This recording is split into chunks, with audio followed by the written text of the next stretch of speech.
Hello class, today we'll be starting chapter 11, which covers distances and angles. Today we're going to talk about angle and line relationships. There's going to be a ton of vocab today that is going to kind of set us up for the rest of the chapter, so please bear with me as we go through this vocab. First, a couple things we got with angles. Vertical angles are a pair of opposite angles that are formed when two lines are intersecting. So if we look at this example down here, I've got my two lines that intersect with each other or cross with one another. The vertical angles are pointed out by the pairs. So 1 and 2 are vertical, 3 and 4 are vertical. An important thing to note on that is that those angles are congruent. So if 1 is 40 degrees, then 2 is 40 degrees. So they have the same measurement. Adjacent angles are formed when two angles have the same vertex and a common side. So we've got this first angle here in red, and our second angle is that blue one. So they share that overlapping side, and they have the common vertex of B. Notice they don't overlap, so I don't have one angle here and then have my second angle overlapping it. They have the same vertex, and they have a same side, so they have to be right next to each other. That's the meaning of adjacent. Next pair we have complementary.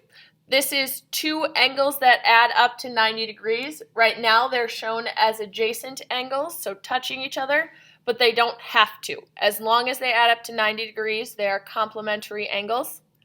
Supplementary is similar, except for they have to add up to 180 degrees. Same sort of idea. Here they are shown not touching to each other, but you could slide those together and have adjacent angles that are also supplementary. So complementary and supplementary are talking about how much the angles total together, either 90 degrees or 180 degrees. In terms of some line vocabulary, perpendicular lines are two lines that intersect to form a right angle, remembering that a right angle is 90 degrees. This symbol over here, which is also shown over here, is the symbol for perpendicular, so that's an upside down T. It just means they run into each other at 90 degrees. Parallel lines, two lines traveling on the same plane that intersect. So if you look down here, S and T are parallel. They're never going to touch each other. This pink triangle right here, or sometimes you'll see just a regular arrow pointing in the same direction, mean that two lines are parallel. You can also have this symbol of two vertical lines. A transversal is a line that cuts through two or more lines. So right here, R is a transversal to S and T. It's going over the top of both S and T. And this transversal is going to help us create some more angle relationships. The first one being interior angles. So these lie inside of the parallel lines. So for example, 3 and 4 are interior angles, as well as 5 and 6. Those are on the inside of my two parallel lines that I have going here, and then that transversal L is cutting through. But those two parallel lines, 3, 4, 5, and 6 are interior angles. 1, 2, as well as 7 and 8 are exterior angles. They're outside that set of parallel lines. Other angle relationships that we have. Alternate interior angles. So these are on the opposite sides of the transversal. So on the opposite side of this line L, and they are inside my two parallel lines. So for example, 3 and 5 are alternate interior angles. We also could have 4 and 6 as a pair of alternate interior angles. Important thing to note, they are congruent. So if 3 is 40 degrees, then 5 is 40 degrees. If 4 is 100 degrees, then 6 is 100 degrees. So those pairs are going to be congruent. Same thing applies when you're looking at alternate exterior. Again, we're going on opposite sides of that transversal, so one on the right, one on the left, and now since we're on the exterior, we're above and below those two parallel lines. So 2 and 8 are congruent. You could also look at 1 and 7. Again, important to note that these pairs of angles are congruent. So if 2 is 120, then 8 is 120. If 1 is 60 degrees, then 7 is 60 degrees. So they have the same angle measurements. Another pair that we have is corresponding. So this is angles that are in the same spot on the different sets of angles. So notice, when we have our two parallel lines and our transversal, we have 4 angles that get cut up based on where those intersections occur. The corresponding are the ones that are in the same spot on the different pairs. So 2 is in the same spot as 6. 4 is in the same spot as 8. 1 is in the same spot as 5. 3 is in the same spot as 7. So it's those pairs that are in the same position, but in a different group of 4. Again, similar to the alternate interior and exterior angles, corresponding angles are congruent. So 2 and 6 are the same size. 4 and 8 would be the same size. 1 and 5, 3 and 7. So now we're going to use some of this information that we just got in order to solve some problems. So classify the relationship between these two angles and then determine the measurement of angle X. So if we're looking at angle Y and angle X, if I put those two together, they're going to form that straight line. A straight line is 180 degrees. So these two are supplementary. They're going to add up to 180 degrees. Then it tells me the measure of angle Y is 135, and we're looking for X. So that means I'm going to have 180 minus 135, and when I do that subtraction, I end up with a 45-degree angle. So that means X is equal to 45 degrees. This next one, we have a figure where the two angles, so A, B, D, that total angle, A to B to D, is going to be 164 degrees. It wants us to find the measure of these two separate pieces. If this total is 164 degrees, remember the word total means addition, we're going to take our two angle measurements, which are currently X and 2X plus 23, and to find the total, we're going to add those up. We want the total to equal 164. So now we're going to go back to some stuff we did in chapters 2, 3, and 4. Combine some like terms. So X and 2X gives me 3X's plus 23 is equal to 164. Going to go ahead and use SAD-MEP working backwards. First thing we need to get rid of is that plus 23. So we're going to subtract 23 on both sides and get 3x is equal to 141.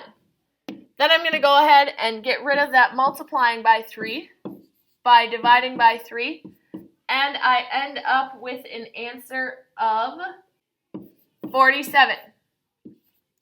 Now, it asks us to find the two angles. So, we have angle ABC. The formula for angle ABC was, so angle ABC, our formula was 2 times x, which we know is 47, plus 23. So you would go ahead and plug that into the calculator, and you would end up with angle ABC is equal to 117 degrees. Then you have angle CBD. That's equal to just x, so just 47 degrees. So those are your two answers to the angles for this problem. Next, it says that RST and UVW are vertical. If you recall from that vocab we wrote down, that means they are equal. Vertical angles are equal. So it's saying RST is equal to 5x minus 36. So because they are equal to each other, we're going to set those two pieces equal to each other. So 3x is equal to 5x minus 36. Then I'm going to have to go through and use SAD-MEP. Get my variables together first. So we're going to subtract 5x from both sides. which gives me a negative 2x is equal to a negative 36. Remember, that minus sign is with the 36. It cannot just disappear. Then we're going to go ahead and we're going to divide by that negative 2 to get x by itself. And we end up with x is equal to 18. That is the first thing that it asks us to find. Now we are looking for the measure of UVW. So it says for UVW that our equation was 5 times our x value minus 36. And when I plug that in, I get the measure of UVW is going to equal 54 degrees. Next, we're going to deal with this transversal piece. So we're looking for the relationship between angle 11 and angle 15. If you look back in your notes, notice that these two in their groups of 4 are in the same spot.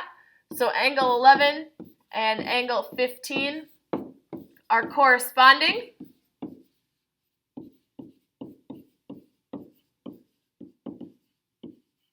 All right, then it asks us to find if angle 15 is 78.5, find the measure of angle 11 and of angle 9.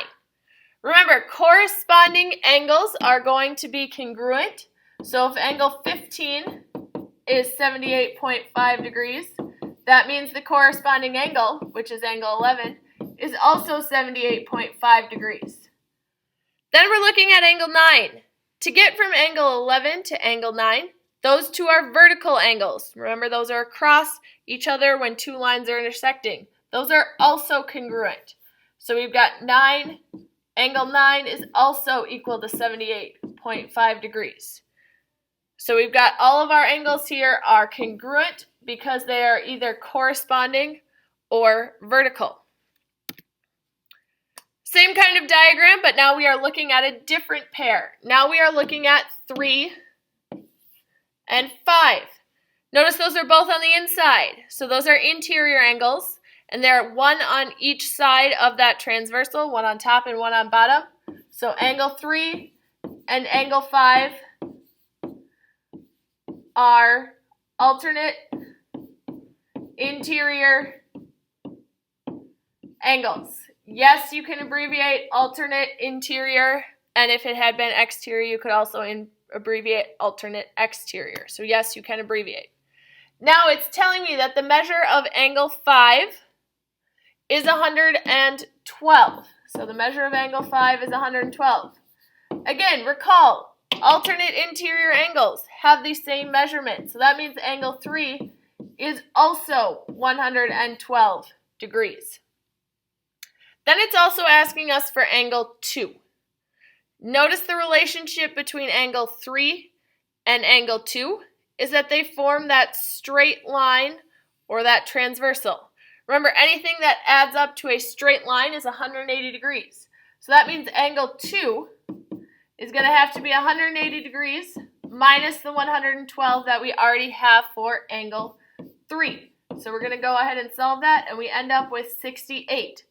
So angle 2 is 68 degrees. So when you are solving these problems, you're going to want to make sure that you have this chart, that chart from the vocab there for reference, making sure that you are using the ideas of supplementary, complementary, vertical, alternate interior, alternate exterior, taking all of those vocab terms and applying them to the problems. Now that you are done, you can take your notes up to the sub and show them, and they will give you the homework assignment slip.